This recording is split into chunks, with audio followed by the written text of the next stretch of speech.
Question third ये पूछा गया था सेक्शन बी में, what are the main items of balance of payment. तो ये क्वेश्चन आपका रिपीटेड क्वेश्चन है। इस क्वेश्चन को मैं आपके साथ दिसंबर 2024 के पेपर में डिस्कस कर चुकी हूँ ऑलरेडी, इसलिए क्वेश्चन फोर्थ में आ जाते हैं। Examine the objectives of world trade organisation. ठीक है, इसमें हमें क्या बोलते हैं, वर्ल्ड ट्रेड जो ऑर्गेनाइजेशन है उसके उद्देश्य को बताना है। तो देख लेते हैं आपका जो वर्ल्ड ट्रेड ऑर्गेनाइजेशन उसके क्या ऑब्जेक्टिव है। पहले हम मीनिंग जानेंगे आपका वर्ल्ड ट्रेड ऑर्गेनाइजेशन, जिसको इन शॉर्ट हम WTO भी लिख सकते हैं। तो देखो, वर्ल्ड ट्रेड ऑर्गेनाइजेशन आपकी इंटरनेशनल ऑर्गेनाइजेशन है, ठीक है, जो क्या करती है, जो आपके ट्रेड होते हैं कंट्रीज के बीच में, उसकी जो मेंबर नेशंस कंट्रीज होती है उनके बीच में, तो उसके रूल्स वगैरह को देखती है, ठीक है। It is an international organisation that looks after the rules of trade between countries. अगर हम सिंपल शब्दों में समझे तो हम कह सकते हैं कि वर्ल्ड ट्रेड ऑर्गेनाइजेशन हेल्प करती है कंट्री को बिजनेस करने में, ट्रेड करने में, ताकि स्मूथली, ठीक है, आराम से कर सके एक दूसरे के साथ, ठीक है। इसके लिए वो कुछ कॉमन रूल्स भी बनाती है। ये आपका स्टार्टेड हुआ था 1995 में। इसमें क्या बोलते हैं, जो आपका गेट था, जो क्या था आपका general agreement on tariff on trade, उसको रिप्लेस करके 1995 में आया था। हेडक्वार्टर इसका कहाँ है, जिनेवा स्विट्जरलैंड में। बहुत सारी कंट्रीज की मेंबर्स है इंक्लूडिंग इंडिया। अब हम इसके ऑब्जेक्टिव्स देख लेते हैं कि मेन इसके उद्देश्य क्या है। पहला है to promote free and fair trade. देखो, वर्ल्ड ट्रेड ऑर्गेनाइजेशन क्या करता है कि जो फ्री और एक फेयर ट्रेड, मतलब स्मूथ तरीके से व्यापार हो सके मेंबर कंट्रीज के बीच में, ठीक है। तो ये क्या करती है कि जो भी ट्रेड बैरियर्स होती है, कौन कौन सी होती है, जैसे आपकी ट्रेड बैरियर्स हो सकती है टैक्सेस के फॉर्म में हो सकती है, या कुछ कोटा की रेस्ट्रिक्शन होती है, ठीक है। तो इनको क्या करती है, वो इनको रिड्यूस करती है। जो भी इस तरीके के टैक्सेस, कोटा के रेस्ट्रिक्शन होते हैं किस पे, एक्सपोर्ट इंपोर्ट पे, उनको रिड्यूस करती है, ताकि फ्री ट्रेड हो सके कंट्रीज के बीच में, फ्री मूवमेंट हो सके गुड्स एंड सर्विसेज का। सेकंड, ये क्या करती है, इक्वल अपॉर्चुनिटीज क्रिएट करती है सारे मेंबर्स के लिए, फॉर ऑल मेंबर्स। हर एक मेंबर कंट्री, चाहे वो छोटी हो बड़ी हो, सबको ये इक्वल राइट्स देती है, किसमें, आपका अंतरराष्ट्रीय ट्रेड में कोई भी डिस्क्रिमिनेशन नहीं होता है। ये उसका उद्देश्य होता है, नो डिस्क्रिमिनेशन, मतलब कोई भी भेदभाव नहीं होता है यहाँ पर।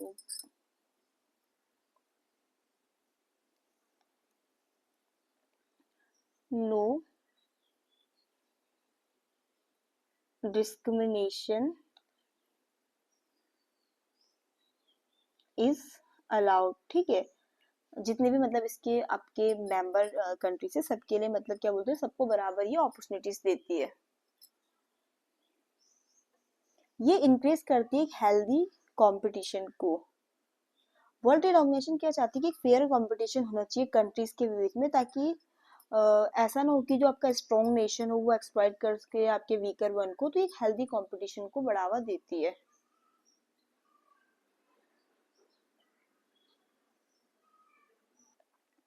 फोर्थ, इसका जो ऑब्जेक्टिव्स है, ये इंक्रीज करती है वर्ल्ड प्रोडक्शन एंड एम्प्लॉयमेंट को, क्योंकि ये प्रमोट करती है ट्रेड को। तो वर्ल्ड ट्रेड ऑर्गेनाइजेशन हेल्प करती है कंट्री को कि ज्यादा से ज्यादा प्रोड्यूस करे, जिससे लोगों के लिए ज्यादा से ज्यादा जॉब भी होंगी।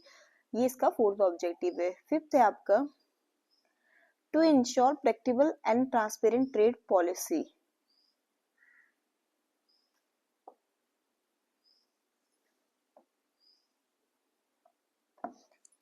वर्ल्ड ट्रेड ऑर्गेनाइजेशन इंश्योर करती है कि जो हमारी ट्रेड पॉलिसी है उसमें ट्रांसपेरेंसी होनी चाहिए। जो आपकी जितनी भी इसकी मेंबर कंट्रीज होती है, वो क्या बोलते हैं, जो और दूसरी कंट्रीज होती है उनको इन्फॉर्म करती है कि भाई हमारे ट्रेड के लॉस ये है, ये चेंजेस है। तो कहीं ना कहीं ये ट्रांसपेरेंसी लेकर आ रहा है ट्रेड पॉलिसी में, और जो कंफ्यूजन होती है ग्लोबल ट्रेड में उसको भी रिड्यूस कर रहा है। ये एक प्लेटफॉर्म प्रोवाइड करती है नेगोशिएशंस के लिए भी। वर्ल्ड ट्रेड ऑर्गेनाइजेशन एक ऐसा प्लेस है जहाँ पर क्या बोलते हैं, जो कंट्री है वो डिस्कस कर सकते हैं कि भी हमारी ये ट्रेड प्रॉब्लम है, या हमें कुछ नए एग्रीमेंट करने हैं या कुछ चेंजेस करने हैं। तो नेगोशिएशन के लिए भी क्या कर रही है, प्लेटफॉर्म प्रोवाइड कर रही है। Settle trade dispute.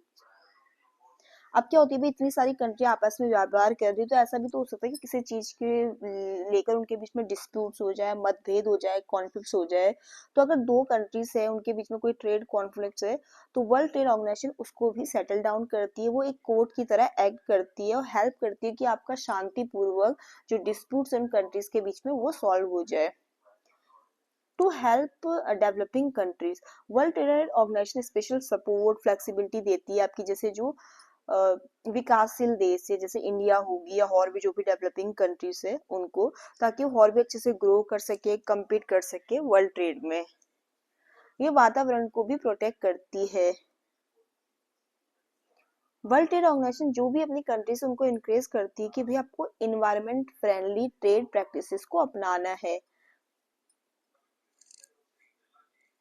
तो यहाँ पर हमने जाना कि आपका वर्ल्ड ट्रेड ऑर्गेनाइजेशन मतलब कब आया, 1995 में आया, किस तरीके से उसने आपका जो गेट है उसको रिप्लेस किया, और मेन एम ये कि जो उसकी मेंबर कंट्रीज है उनके बीच में फ्री और फेयर ट्रेड हो सके। फिर यहाँ पर हमने वर्ल्ड ट्रेड ऑर्गेनाइजेशन के ऑब्जेक्टिव्स जाने कि कौन कौन से उसके उद्देश्य है। ठीक है, तो देखो इन लास्ट हम क्या कंक्लूड कर सकते हैं, क्या इसमें निष्कर्ष निकाल सकते हैं कि जो मेन ऑब्जेक्टिव है वर्ल्ड ट्रेड ऑर्गेनाइजेशन का वो यही है कि इंटरनेशनल ट्रेड को स्मूथ, फेयर, ट्रांसपेरेंट और बेनिफिशियल बनाना सारी कंट्रीज के लिए, स्पेशली आपकी डेवलपिंग नेशंस को भी हेल्प करना।